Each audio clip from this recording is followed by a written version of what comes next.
செல்ல வேண்டும். உரிமை என்பது கோரிக்கை வைத்து மட்டும் பெற முடியாது. நாம் ஆட்சியாளராக மாறினால் பெற முடியும்.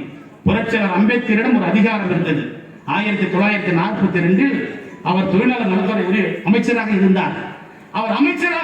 அதனால் 8 மணி நேர வேலையை கொண்டு வந்தார். அவர் அமைச்சராக இருந்தார், அதனால் பெண்களுக்கான உரிமையை உத்தரவாதப்படுத்தினார். அவர் அமைச்சராக இருந்தார், அதனால் அகவிலை பணியை கொண்டு வந்தார். அவர் அமைச்சராக இருந்தார், அதனால் உத்தரப்பு பேச்சுவார்த்தையை கொண்டு வந்தார். தொழிலாளர் உரிமைகளை உத்தரவாதப்படுத்தினார்.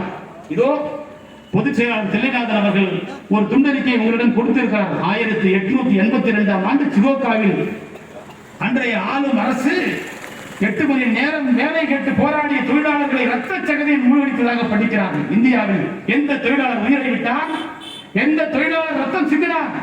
எந்த தொழிலாளர் கண்ணீர் சிந்திருப்பாரா? கிடையாது.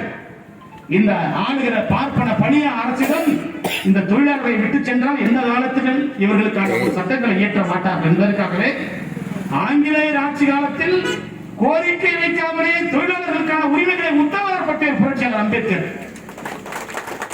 அப்படிப்பட்ட ஒரு தலைவன் நமக்கு கிடைத்திருக்கிறார். அந்த தலைவனை வைத்துக் கொண்டு பிழைப்பதற்கான அரசியல் செய்யாமல் மக்களை ஆள்வதற்கான அரசியல் செய்வதுதான் நம் அனைவர் முன்பாக உள்ள கடமை. ஆக தொழிலாளர்கள் தனக்கு பணி பாதுகாப்பு வேண்டும், உத்தரவாதம் வேண்டும், சம்பள உயர்வு வேண்டும் என்பதையெல்லாம் தாண்டி ஆட்சி அதிகாரத்தையே கைப்பற்றக்கூடிய அரசியல் பண்பளவிற்கு அவர்கள் தங்களை உயர்த்திக் கொள்ள வேண்டும் என்ற கோரிக்கையை முன்வைத்து அஞ்சுவதை கெஞ்சுவதை நிறுத்துவோம். அறவலிமை மரவலிமை பெருக்குவோம். அரசியல் பொருளியல் பழகுவோம். ஆட்சி அதிகாரத்தை கைப்பற்றுவதற்கு நாம் எல்லாம் அணியமாகும் என்ற கோரிக்கையை வைத்தவனாக உங்களிடம் விடைபெறுகிறேன். ஜெய்பீம்.